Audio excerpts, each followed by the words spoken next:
Okay, it's Nick Dutch coming to you from England in a heat wave and a very strange political environment as well. But like that's another subject for another day. I'm not blogging about that because that's other people's jobs, and I hope they do it really well right now.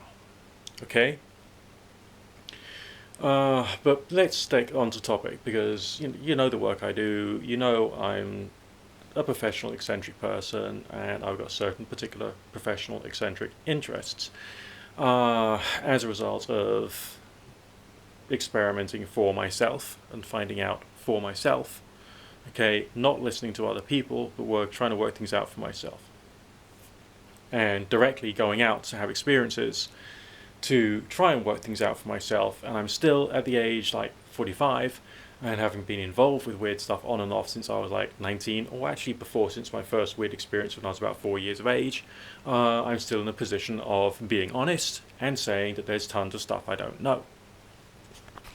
However, I've reached a place in my life when I think I can say a few things, okay? And number one, that my experiences with receiving spiritual healing seem to have demonstrated that although they didn't cure me, there is some very real power which can be delivered, for instance, by the hands or by thoughts, through manipulation of energy, through consciousness, meditation, visualization, and all that kind of stuff. Because I've felt it happening. I did that Glastonbury 1994 thing, and I went to the healing tent. I received it. I could feel all kinds of weird shit going on inside my body, my arms, and my legs when it was being done.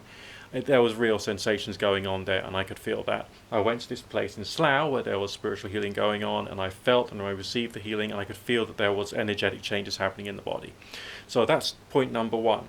Intention, loving emotion delivered via the hands and by a thought does something to another human being, another human physical body. That is something I have, properly established.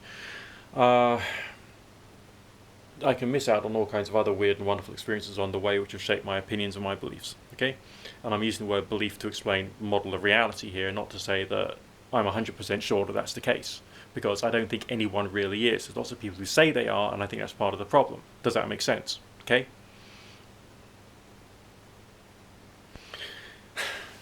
Right, now, the experiences I've had with the Spooky 2 remote system, the little black remotes I've shown in previous videos, is that there is some truth to the use of the scalar coil, and the scalar coil can deliver frequency which has an effect upon pathogens inside your body over a long distance.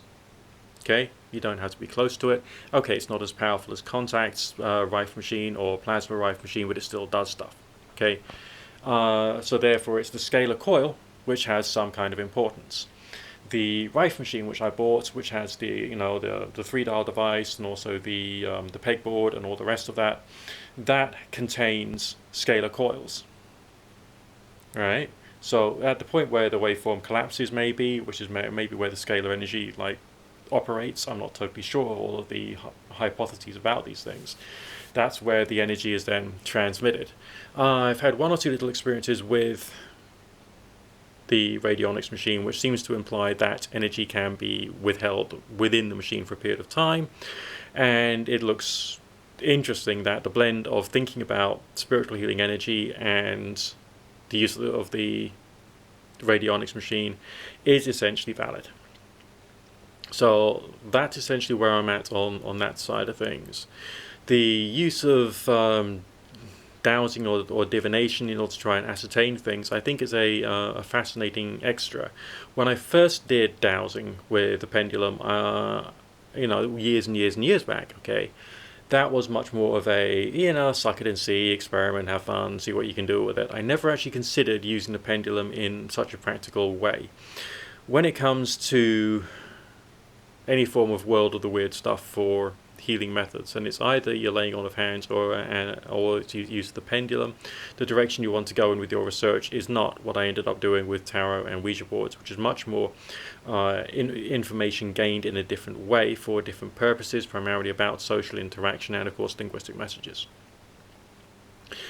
Now then, going back to the subject of the whole radionics thing and what that's about, I always have this mental block when it comes to the use of symbols. Because when when you're going through your classical magical schools and ritual groups and the rest of that, they're basically just trying to culture you up to use one particular set of symbols, whether it's the runes and pentagrams and all that kind of stuff, or triangles, or planets and astrology, and because like that's the religious language. Okay, so they're trying to make sure that you are only following that particular religious tradition, rather than looking at the interconnected forces. I mean, the thing with the chaos magic movement was that it seemed quite exciting when I first discovered it, because I felt that people were actually trying to work things out, but I didn't necessarily see the level of intellectual analysis which I have now seen within the movement of radionics by that book by Nick Franks. It is awesome. 21st Century Radionics is one of like the most interesting books that I've read, and I'm rereading it again just to try and get my head around some of the ideas.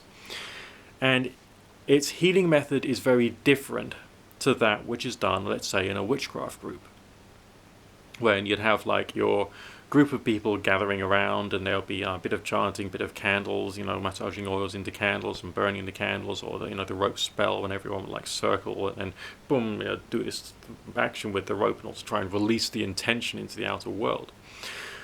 Whereas with radionics, it's much more about like there's a number of different forces there, and you've got to work out how long to broadcast a particular message to a person for.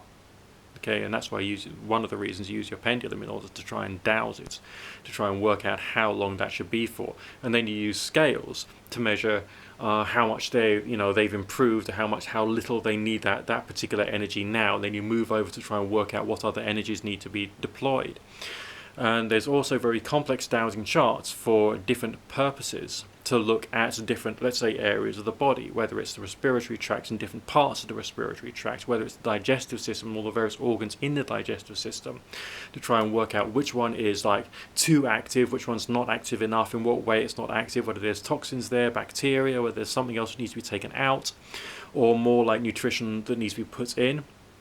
And then that would then be symbolized in some manner, and the radionics machine would be set to, for a period of time which is doused, then send that energy to that particular part of the body in order to try and correct that imbalance. And then there's also the use of the, obviously the whole auric and energetic side of things as well, or the various different layers of the aura written about in different schools of thought, which would also be communicated with via a set of symbols or relevant charts, taking that particular model of health and well-being of the body into account, as well as, of course, all your 7 chakras. And then there's others which would also be based upon other symbol systems, such as the acupuncture points, and there's even people talking about doing acupuncture remotely, essentially using magical or occultic means involving like the divining pendulum and energy work and intention and all that kind of stuff as well. So each and every single practitioner is approaching this from different points of view. I've seen some stuff out there on the internet of one particular radionic practitioner who would send like planetary energies or try and like rebalance planetary energies about a person. And there's probably other people who are using like runes, and others who are using color, and whether a person needs to increase a certain color or reduce a certain color, and some forms of like specific radiostatic understandings of which particular colors are affecting people in which particular ways, and again what needs to be balanced and increased and reduced, and whether there needs to be some kind of like energetic healing to the living space, whether there needs to be like more good light put into different areas, and little rituals done to put the right kind of light, right kind of energy into a living space as part of the energetic healing process for the individual. So it's very, very involved, very complicated. Alright, and so, when looking back at the whole magical community with their interpretation of sigil work and the rest of that, and then looking at this whole radionic school of thought with its complexity and its even deeper wealth of symbolism and complexity, alright, you seem rather overwhelmed, I think, okay, which is a good thing. I think it's actually quite good to be overwhelmed with numbers of like energies and symbols and ideas, which goes so heavily into basically radionic magic in inverted commas, and also the use of the more linguistic side of things, like creating commands for healing, such as like increase, decrease, and eliminate, balance, restore, normalize, and then talking to specific parts of the body or the energy field as well, and then trying to conceptualize all of this information one piece at a time into a code, an information, basically a symbol. The beauty, I think, of some of the traditional, inverted commas, forms of radionics is that they're using geometric symbols, which of course seems to imply that radionics is a form of geomancy. Okay, it's like divination from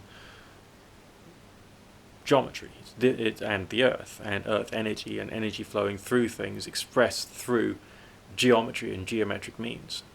But the way in which people create their instructions and then symbolize that as a sigillation, basically, it's very, very broad. There's even people who are like using QR code generators on the internet to get a symbol which they can then print out, and that will go onto the input well, the trend well of their radionics machine.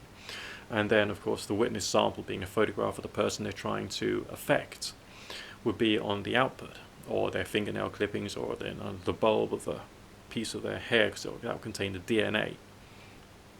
And if it was a powered device, it would then be turned on, the Schumann resonance sent through the scalar coils, okay, thus delivering it to the individual. One recent post I saw by another person in a radionics forum who comes from a school of traditional magic says that this is partially to do with the theory of contagion,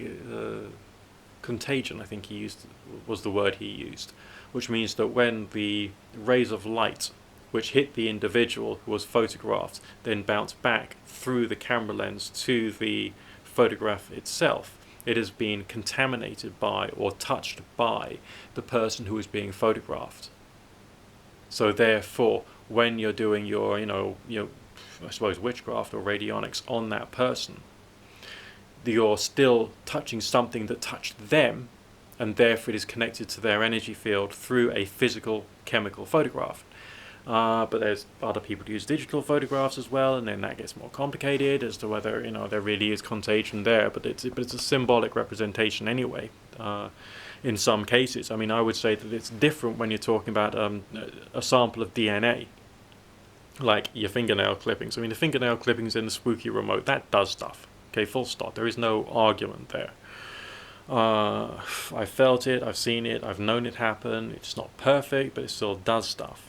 Okay, so therefore it would make sense to me that DNA is more powerful as a thing than, let's say, a photograph, or someone indeed writing their name on a piece of paper with their date of birth, and then that's it. That becomes the witness sample, the thing which links the operation of the radionics box to the person who is being, in inverted commas, treated, or being affected, or being influenced by. Obviously, this is, I'm not turning around to you and saying that I'm curing diseases, otherwise all my diseases would be cured, which of course they haven't. I've still got a few medical issues that I'm coping with. But I'm trying to understand this so I can use it for myself and possibly use it for others. That's essentially what it should all be about. As I've mentioned before, all this like world of the weird stuff should be about human communication, human understanding, and of course human health. Alright? So I think what you should be able to understand is that I'm attempting to get my head around this whole radionics thing as being a much more complicated, much more involved, and much deep and detailed thing than any other form of healing out there. I mean, I've received healing in a spiritualist church before, and yes, I felt the energy go into me, but I don't think that they were necessarily thinking things through in all that much depth. There was the occasional healer that I spoke with and interacted with and received healing from, who actually understood much more about, oh God, I've got a customer. I'll speak to you later. Speak to you soon.